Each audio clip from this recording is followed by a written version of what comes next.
La crise de 2008 n'est plus qu'un mauvais souvenir pour la filière nautique. Depuis 2 ans, dopée par la reprise, la plaisance surfe sur les vents portants avec des ventes qui reprennent massivement.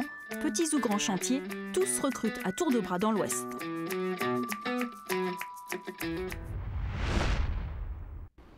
Spécialisé dans le catamaran haut de gamme, le chantier Privilège Marine a le vent en poupe. Cette entreprise compte aujourd'hui 80 salariés et 30 intérimaires.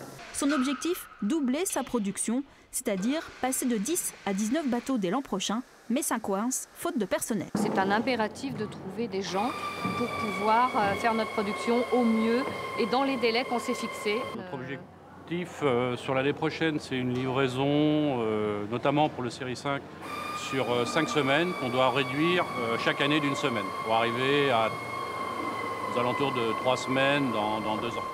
Devant la difficulté de recruter du personnel, l'entreprise a décidé de former directement les candidats sur site, une première pour le chantier Sablé.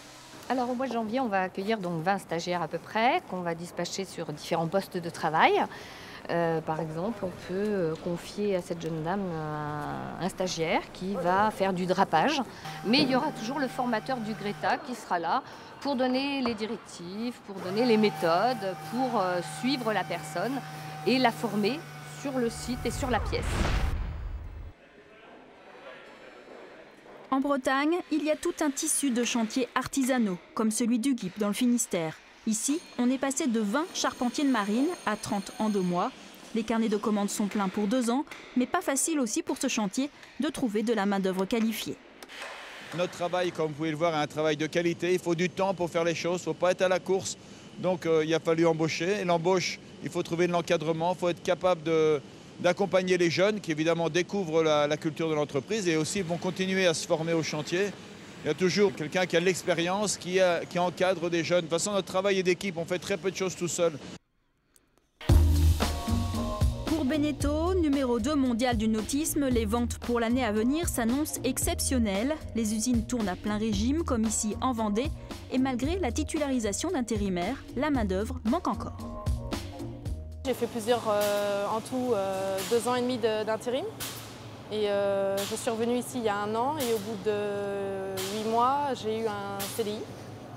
Et aujourd'hui, je fais aussi des formations donc en tant que projeteur-mouleur. Par la suite, je peux être aussi amenée à être meneuse d'équipe. Pour faire face à cette pénurie, le groupe Beneteau vient de lancer un vaste plan de recrutement national. 500 emplois en CDI, dont 350 concernent les Pays de la Loire. Des postes à pourvoir immédiatement. On ne peut pas, quand on a des volumes comme ça aussi importants, recruter que des personnes expérimentées. Donc on fait appel à des personnes qui n'ont pas obligatoirement d'expérience dans le milieu du nautisme et que l'on forme grâce à notre centre de formation, notamment sur les 2 métiers principaux. D'un côté le moulage, donc avec tous les métiers du polyester, et puis de l'autre l'assemblage avec les métiers du bois, mais aussi les métiers de l'électronique. Beneteau poursuivra son opération de recrutement pendant toute la durée du Salon nautique à Paris.